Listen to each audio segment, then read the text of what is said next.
তো এই তো আমি এগুলোও গুছাবো। মানে ভাত সিদ্ধ দিয়েছি, যেহেতু আমার আজকে অনেক কাজ করতে।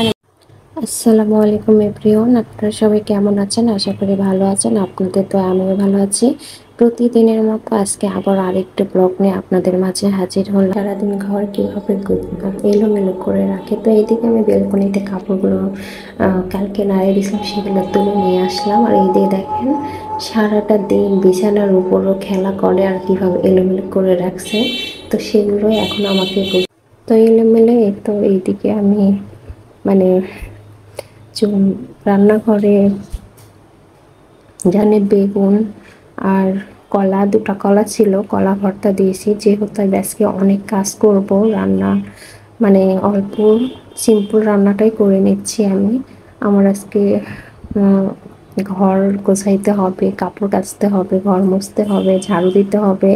আর উঠতেও আমার লেট হয়ে গেছে। দুষ্টু বুড়িটাই তো বসে আছে, দেখেন সব কিছু এলোমেলো করে নিয়ে সারাদিন এরকম করে বিছানা এলোমেলো করে। আর আমি প্রতিদিন, যেহেতু আমাদের বাসার রাস্তার বিছানা, এই জন্য আমাকে প্রতিদিন অনেক ধুলাবালি হয়। প্রতিদিনই আমাকে পরিষ্কার করতে হয় সব কিছু, মানে সব নিচে ফালায় রাখছে। তো সারাটা দিন আমার ওর সাথেই যুদ্ধ করতে হয়। তো এই তো আমি এখন বেলকনিটা ঝাড়ু দিয়ে নিচ্ছি।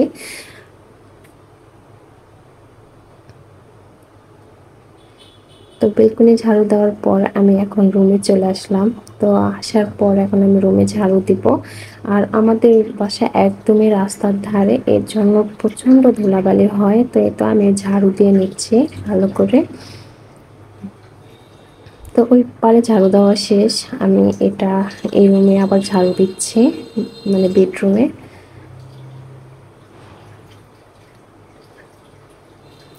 আর আমার মেয়ের কথা কি বলবো, বাইরের ধুলোবালি আর এইদিকে ও সারাক্ষণ এটা সেটা নিবে, ফালাবে, আবার গোছানো জিনিস এলোমেলো করবে। আর সেগুলোর মধ্য দিয়ে আমাকে সব সময় পার করতে হয়, মানে গোছাইতে হয়। আমি এলোমেলো থাকতে একদমই পছন্দ করি না। আর এই তো আমার ঝাড়ু দেওয়া শেষ, তো আমি পাপোশগুলো দিয়ে দিচ্ছি, যেখানকার পাপোশ সেখানে সেখানে দিয়ে দিচ্ছি। তো এই তো আমার ঘরের ফাইনাল লুক আপনাদের মাঝে শেয়ার করতেছি। মানে সবকিছু গোছানো শেষ। তো কেমন লাগছে আজকের ভিডিওটি? ভালো লাগলে অবশ্যই বলবেন লাইক করে, কমেন্ট করে, আর বেশি বেশি করে শেয়ার করবেন। তো আমি সবসময় গোছানো গাছানো পরিপাটি থাকতে খুব বেশি পছন্দ করি। শুধু আমি না, প্রায় মেয়েরাই করে, কিন্তু আমি একটু বেশি খুঁতখুঁতে টাইপের, এই জন্য আমি একটু সব কিছু বেশি। আর এইদিকে দেখেন আমি যে ভর্তাটা বানাবো সেটা সব করে রাখছে। এখানে ডাইনিংটা গোছানো শেষ, সোফাটাও গোছায় নিয়েছি। তো আমরা তিনজন মানুষ। এইদিকে ফ্রিজ এগুলো মুছে নিয়েছি, এইদিকে সব যে টেবিল আর রান্নাঘরটাও গোছানো শেষ আমার। আমি সব কিছু সবসময় পরিপাটি করে রাখি। তো এখানে রাইস কুকার, কেটলি আর ব্লেন্ডার সব কিছুই দেখা যাচ্ছে। তা আমি এইদিকে এখন ভর্তাটা বানিয়ে নেব।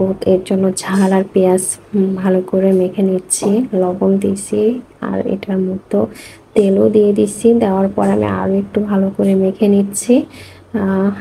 মেখে নেওয়ার পর এটার সঙ্গে আমি মূলত কলা বেগুন ভর্তা এভাবেই বানাই। আপনারাও বানিয়ে খেয়ে দেখবেন, অনেক টেস্টি হয়, অনেক ইয়াম্মি হয়।